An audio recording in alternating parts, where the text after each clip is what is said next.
राधे राधे। अथ श्री वैशाख महात्म्य 14वां अध्याय। श्रुतदेव जी कहने लगे कि मेष की संक्रांति में वैशाख मास में प्रातःकाल स्नान कर मधुसूदन भगवान का पूजन करके जो इस मनोहर कथा को सुनते हैं वे सीधे विष्णु लोक को जाते हैं। हम एक प्राचीन इतिहास कहते हैं जो पाप दूर कर पवित्र करने वाला है। प्राचीन काल में गोदावरी के किनारे ब्रह्मेश्वर क्षेत्र में ब्रह्मनिष्ठ बड़े परमहंस दुर्वासा ऋषि के 2 शिष्य रहते थे। वे सदा उपनिषद शास्त्रों में निष्ठावान थे। उन्हें किसी से कुछ अपेक्षा नहीं थी। भीख मांगकर जो कुछ मिलता उसी को खाकर पर्वत की गुफा में वह निवास करते थे। ये दोनों तीनों लोक में सत्यनिष्ठ और तपोनिष्ठ नामों से विख्यात हुए। इनमें सत्यनिष्ठ तो सदा कर्मों को करता हुआ भगवान की कथा सुनने और सुनाने में तत्पर रहता था, परंतु पुण्य रूपी कथाओं की व्याख्या के सुनने सुनाने के समय संपूर्ण कर्मों को भी छोड़ देता था तथा कथा समाप्त होने पर अपने नित्य कर्म करता था। वह बिना कथा श्रवण किए अन्न ग्रहण नहीं करता था। ऐसे जो मनुष्य ऐसी कथा सुनते हैं उनको जन्म के बंधन नहीं व्यापते और विष्णु भगवान में सच्ची भक्ति उत्पन्न हो जाती है और सब अनिष्ट दूर हो जाते हैं। सत्य बुद्धि में वेद में मति उत्पन्न होती है। निरंजन निर्गुण ब्रह्म उनके हृदय में आकर विराजते हैं।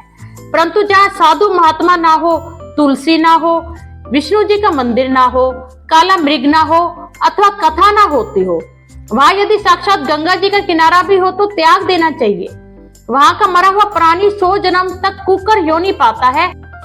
मगर दूसरा जो तपोनिष्ठ था, ना तो जीवा से विष्णु कथा कहता था, ना कानों से सुनता था। तीर्थ स्थान करने जाता तो वहां पर होती हुई कथा भी तप में विघ्न न पड़ जाए इस डर से छोड़ देता था।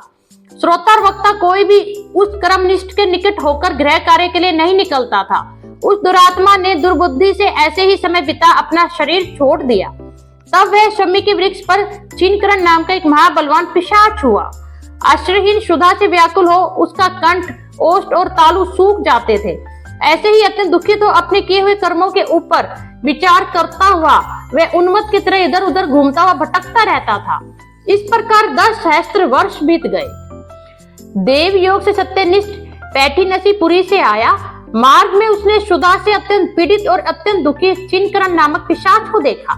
उसे देख मुनीश्वर कहने लगे, डर मत, तू कौन है? तेरी ये दशा कैसे हुई? उसे देख मुनीश्वर कहने लगे, डर मत, तू कौन है? तेरी ये दशा कैसे हुई? सत्यनिष्ठ कैसे आश्वासन देने पर चिनकरण अत्यंत व्याकुल हो कहने लगा, हे प्रभु, मैं दुर्वासा का शिष्य तपोनिष्ठ नाम का यति हूँ। मैं ब्रह्मेश्वर क्षेत्र का निवासी हूँ। कर्मों के लोप हो जाने के भय से अपनी दुर्बुद्धि के कारण महात्माओं द्वारा कही गई विष्णु कथा का मैंने कभी आदर नहीं किया।